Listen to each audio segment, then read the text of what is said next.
The live TV, सच सबसे आगे। नमस्कार, द लाइव टीवी आप देख रहे हैं, आपके साथ मैं हूं आदित्य कुमार। कुछ लोग ऐसे होते हैं जिनकी मानसिकता इतनी गिरी हुई होती कि आप सोच भी नहीं सकते हैं। जब आप जितनी बड़ी कुर्सी पर बैठते हैं उतनी आपकी जिम्मेदारी बढ़ जाती है, क्योंकि लोग आपको आइडियल समझने लगते हैं। उस वक्त आपको सोच समझ कर कुछ भी पोस्ट करना चाहिए, सोच समझ कर कुछ भी बोलना चाहिए।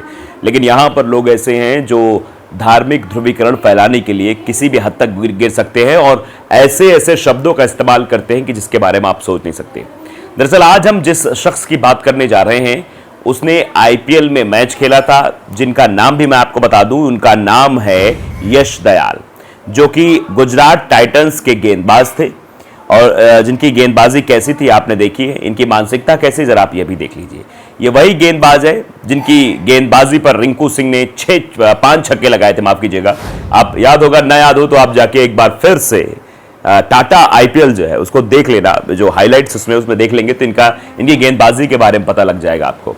गेंदबाजी कैसी है, कैसे फेंकते हैं ये भी आप जानते हैं, और किस तरीके की भाषा सोशल मीडिया पर ये करते हैं वो आज हम आपको बताने जा रहे हैं। दरअसल सदाब अफरीन ने उनका एक पोस्ट जो है, एक स्टेटस जो है वो इसका स्क्रीनशॉट डालते हुए लिखा है। क्या लिखा है जरा आप ये भी देख लीजिए। और वो लिखते क्या है, एक तस्वीर बनाई हुई जिसमें एक मुस्लिम शख्स है, उसके हाथ के पीछे एक चाकू ले रखा है और सामने एक लड़की है जो हिंदू लड़की है, उसको हिंदू लड़की दर्शाया गया है और उसके आंखों पर हरी पट्टी बांधी हुई है।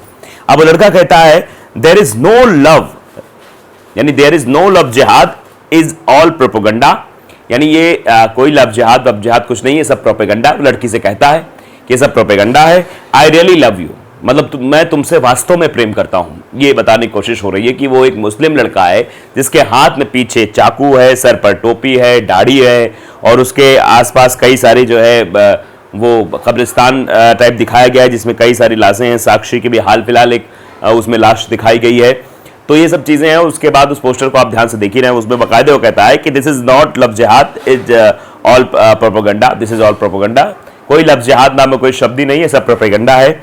आई रियली लव यू, मैं तुमसे वास्तव में प्रेम करता हूं। और लड़की की तरफ लिखा गया है कि आई नो अब्दुल तुम अलग हो, कि आई नो मैं जानती हूं अब्दुल तुम बिल्कुल अलग हो। आई ट्रस्ट यू ब्लाइंडली, मैं तुम पर अंधा विश्वास करती हूँ। ब्लाइंडली मतलब अंधा प्यार, अंधा विश्वास को कुछ भी कह सकते हैं, अंधा प्यार करती हूँ।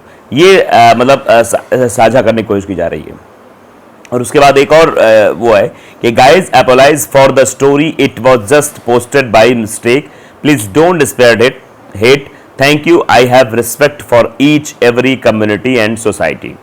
अब जब इसको लेकर बवाल हुआ तो यश दयाल तुरंत पलट भी गए। दूसरा जो स्टेटस है वो कह रहे कि guys apologises for the story, it was just posted mistake, मतलब जो मैंने अभी स्टोरी पोस्ट की है मैं माफी मांगना चाहता हूँ, वो गलती से हो गई। प्लीज डोंट स्प्रेड हेट, कृपया आप नफरत मत फैलाइए। अभी रिक्वेस्ट कर रहे हैं, thank you, I have respect for each and every community and society, यानी मैं प्रत्येक जो है कम्युनिटी को मैं सबका रिस्पेक्ट करता हूँ, सबकी रिस्पेक्ट करता हूँ, कम्युनिटी सोसाइटी सब समाज का रिस्पेक्ट करता हूँ। ये बात वो लिखते हुए नजर आ रहे हैं। अब सदाब अफरीन ने बाकायदा उन्होंने लिखा कि ये जो इंस्टाग्राम स्टोरी देख रहे हैं आप, वो गुजरात टाइटंस के गेंदबाज यश दयाल की है। वही यश दयाल जिनके 5 गेंदों पर 6 छक्के मारकर रिंकू सिंह ने केकेआर को जीत दिलाई थी।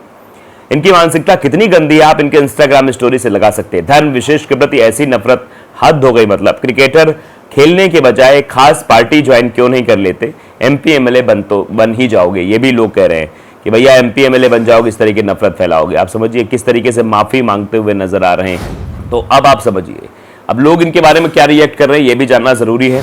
लिख रहे हैं कि ये सब मानसिक बीमारी से ग्रस्त हैं। एक जो मानसिक अवधारणा हो गई है लोगों की, उससे ग्रस्त हैं। नफरत इनकी कमाई बन चुकी है, नफरत से ये अपना बाजार चलाते हैं। देश में अच्छे लोग भी हैं जो इनकी नफरत का जवाब मोहब्बत से दे रहे हैं। ये भी कहा जा रहा है कि गंगा जमुनी तहजीब को तरजीह देने वाले लोग हैं। आमतौर पे होता है जब भी कोई मुस्लिम आरोपी होता है, आरोपी बनाया जाता है, तो पूरे मुस्लिम कौम को उसमें जिम्मेदार ठहरा दिया जाता है। पूरे मुस्लिम्स पर आवाज़ उठा दी जाती है कि देखो इनके कौम के लोग ऐसे हैं, वैसा फलाना ढिमकाना, इस तरीके की चीज़ें की जाती हैं। जबकि हिंदुओं में ऐसा नहीं होता। कई सारे मसले ऐसे हैं, कई सारे प्रेम प्रसंग ऐसे जिनमें इस तरह की चीज़ें होती हैं, लेकिन फिर उसके बाद मुसलमानों के बारे में घृणा फैलाकर नफ़रत को स्प्रेड किया जाता है, फैलाया जाता है। उस उसमें जीने की कोशिश की जाती है। स्टेटस पढ़ते हैं, व्हाट्सएप यूनिवर्सिटी पर ज्ञान आता है कई सारे इसी तरीके के पोस्टर्स वायरल किए जाते हैं कि कैसे भी करके दो धर्मों के बीच, दो समुदायों के बीच नफरत की बड़ी दीवार खड़ी हो सके। ये मंजर नसीम है, वो लिखते हैं कि मुसलमानों से नफरत कर कहाँ तक पहुँच गई, जेंटलमैन गेम कहे जाने वाले क्रिकेट में भी इसका असर है, जबकि वो खुद राशिद खान और मोहम्मद शमी के साथ खेलता है। ये लिखा गया है कि राशिद खान गुजरात टाइटंस में गेंदबाज हैं यश दयाल के साथ, और वहाँ पर जो है मोहम्मद शमी भी गेंदबाज हैं। इस तरीके की चीज़ें की जा रही हैं। और भी कई सारे मोहन यदुवंशी नाम, इसमें गलत क्या है, 100% सही स्टोरी लगाई है। इस देश के हर बहू बेटी के स्टेटस पे यही होना चाहिए। इस तरह नफरती लोग भी हैं जो नफरत फैलाते हैं। मेरा अब्दुल अलग है, फिर फ्रिज में कटते हुए दिखाया जाता है, मेरा भी, फिर ये दिखाया जा रहा है। तो इस तरीके से चीज़ें हो रही हैं। अंशुमान है, देखिए नफरत फैलाने में कितने लोग, कैसे कैसे पोस्टर्स वायरल हो रही है। हम इसलिए भी नफरती लोगों को दिखाने की कोशिश करें तो इनसे सावधान रहने की ज़रूरत भी है। लिख रहे हैं हिंदुओं का ऐसा स्टोरी लगाना गलत है, मोमिनों का ऐसी स्टोरी बनाना सही है। समस्या पर ध्यान केंद्रित करिए, समस्या से उपजी समस्याएं स्वतः समाप्त हो जाएंगी। इस तरीके की चीज़ें कही जा रही हैं। अब इसमें आसरा नाज हैं, वो लिखते हैं कि इस्लाम की खूबसूरती की ये है कि जो भी नफरत करता है वो एक ना एक दिन इस्लाम ज़रूर अपनाता है। इस तरीके से भी चीज़ें लिखी जा रही हैं। लोग ऐसे भी रिएक्ट कर रहे हैं।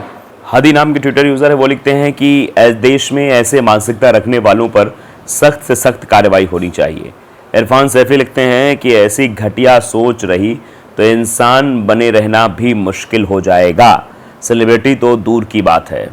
सीधे तौर पर लोगों द्वारा लिखा जा रहा है। खान साहब नाम के ट्विटर यूज़र है, वो भी लिखते हैं कि एक छक्का में 5 छक्के खाने के बाद करियर ख़राब ना हो, इसलिए ये टुच्ची हरकत की इसने, जो पूरी दुनिया में करके मशहूर हो रही है, वही हरकत इसने भी की है, छक्का ओवर समझ लेना। इस तरीके से भी लिखा जा रहा है। तो आप अंदाज़ा लगाइए किस तरीके से जो ये नफ़रत की भाषाएं हैं ये बोली जा रही हैं। अब्दुल अजीम लिख रहे हैं कि इसके पैंट के नीचे खाकी निक्कर होगा, इसने क्रिकेट स्टेडियम से सीखा होगा, पर नफ़रत इसके डीएनए में होगी क्योंकि इसका डीएनए नागपुर की शाखा का होगा। रहमत अंसारी लिखते हैं कि मुंह में राम बगल में छुरी, ये मुहावरा अब सत्य हो रहा है। हैदर साहब लिखते हैं एक विशेष धर्म को बदनाम करने के लिए क्रिकेटर यश दयाल पर एफआईआर होनी चाहिए। ये आप समझिए, अगर आप ऐसा कर रहे हैं, आप सेलिब्रिटी हैं, आप एक ऐसे पद पर आसीन हैं जहाँ से आपको कुछ लोग आइडियल मानते हैं, जहाँ से आपकी बात का अनुसरण करना लोग शुरू कर देते हैं, उस समय आपकी जिम्मेदारी 2 गुना हो जाती है। आपकी जिम्मेदारी और बढ़ जाती है कि आपको जिम्मेदारी के साथ उन चीज़ों का निर्वहन करना है। आपको उल्टी सीधी चीज़ें नहीं लिखनी है, क्योंकि आपको लोग फॉलो करते हैं, वो आपकी बात को सच मानकर आगे उसी तरीके के मैसेजेस को फॉरवर्ड करना शुरू कर देंगे। इससे जो है कम्युनिटी में वो चीज़ें फैलेंगी और नफरत फैलेगी। नफरत नहीं फैलना। राहुल गांधी ने भी कर्नाटक की जीत के बाद क्या कहा कि नफरत का बाजार अब बंद हो रहा है, मोहब्बत की दुकानें खुल रही हैं। यानी मोहब्बत की दुकान अब खुल रही, नफरत का व्यापार बंद हो। लेकिन कुछ ऐसे लोग हैं जो पब्लिसिटी पाने के खातिर, अपने आप को सच्चा हिंदू कहलवाने के खातिर इस तरीके की हरकत करते हैं, जबकि सच्चा हिंदू होना ये नहीं है। नफरत फैलाना कहीं से भी सच्चा हिंदू होना नहीं हो सकता है। प्रेम की भाषा समझाना ही सच्चा हिंदू होता है। जो सच्चा हिंदू होगा वो प्रेम की भाषा फैलाएगा, प्यार फैलाएगा, मोहब्बत फैलाएगा, नफरत नहीं। तो लाइव टीवी अगर आपने सब्सक्राइब नहीं किया, सब्सक्राइब जरूर करिए, बेल आइकन दबाइए ताकि सच खबर आप तक पहुंचती रहे। नमस्कार। द लाइव टीवी, सच सबसे आगे।